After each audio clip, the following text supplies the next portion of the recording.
ಭಾಷಾ ಬಾಂಧವ್ಯದ ವಿಶ್ವಕೋಶ ಶಿಕ್ಷಣ ಸೇವೆ. ಓಂ ಶ್ರೀ ಗುರು ಬಸವಲಿಂಗಾಯ ನಮಃ. ಜಗದಗಲ ಮುಗಿಲಗಲ ಹಬ್ಬಿಕೊಂಡಿದೆ ಕೀರ್ತಿ, ಭಾಲ್ಕಿ ಹಿರೇಮಠ ಸಂಸ್ಥಾನ ಜನಮನದ ಸ್ಫೂರ್ತಿ.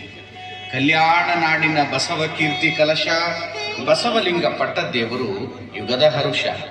ಹೌದು, ಧರ್ಮಗುರು ಮಹಾಮಾನವತವಾದಿ ಬಸವಣ್ಣನವರ ಮಹಾಮಣಿಹವನ್ನು ಸಾಕಾರಗೊಳಿಸುತ್ತಿರುವ ಕಲ್ಯಾಣ ಕರ್ನಾಟಕದ ಕೀರ್ತಿ ಕಲಶ, ಭಾಷಾ ಬಾಂಧವ್ಯದ ವಿಶ್ವಕೋಶ, ಶಿಕ್ಷಣ ಸೇವೆ ಸಂಸ್ಕೃತಿ ಸತ್ಕಾರ್ಯಗಳ ಹೊಂಗಲಶ, ಬೀದರ್ ಜಿಲ್ಲೆ ಭಾಲ್ಕಿಯ ಶ್ರೀ ಹಿರೇಮಠ ಸಂಸ್ಥಾನ ಭಾರತ ಬಸವ ಬೆಳಗಿನ ಚಿತ್ಪ್ರಕಾಶ. 12ನೇ ಶತಮಾನ ಕನ್ನಡ ನಾಡಿನ ಸುವರ್ಣ ಯುಗ. ಸಕಲ ಜೀವಾತ್ಮರಿಗೂ ಲೇಸ ಬಯಸಿದ ಶರಣರ ಬೀಡು ಅದು ಕಲ್ಯಾಣ ನಾಡು. ಇಂತಹ ಸಿರಿನಾಡು ಕಲ್ಯಾಣ ಕ್ರಾಂತಿಯ ನಂತರ ಈ ಭಾಗವೆಲ್ಲ ಅಂಧಕಾರದಲ್ಲಿ ಮುಳುಗಿ ಹೋಗಿತ್ತು. ಉರ್ದು, ಪರ್ಷಿಯನ್, ಮರಾಠಿಗರೇ ವಿಜೃಂಭಿಸುತ್ತಿದ್ದ ಕಾಲಘಟ್ಟವದು.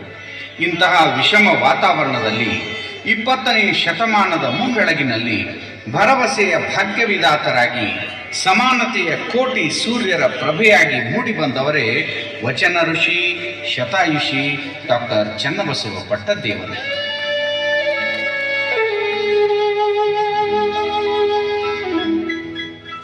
ನಿಜಾಮನ ಆಳ್ವಿಕೆಯ ಕಾಲದಲ್ಲಿ ಹೊರಗೆ ಉರ್ದು ಬೋರ್ಡ್ ಹಾಕಿ ಕನ್ನಡ ಕಲಿಸಿದ ಕಟ್ಟಾಳುಗಳಿವರು.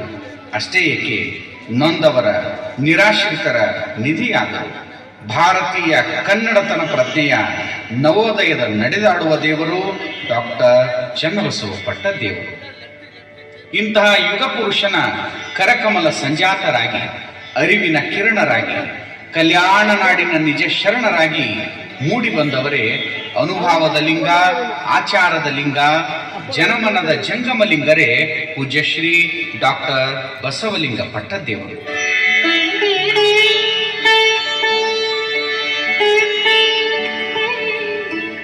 ತೆಲಂಗಾಣದ ನಾರಾಯಣಖೇಡ ತಾಲೂಕಿನ ನಾಗೂರು ಗ್ರಾಮದ ಮಾತೋಶ್ರೀ ಭಾಗೀರಥಿ ರಾಚಪ್ಪ ಕಾಡೋದೆ ಆದರ್ಶ ದಂಪತಿಗಳ ಉದರದಲ್ಲಿ 25 ಆಗಸ್ಟ್ 1950ರಂದು ಶಿವರಾಜರ ಉದಯವಾಯಿತು.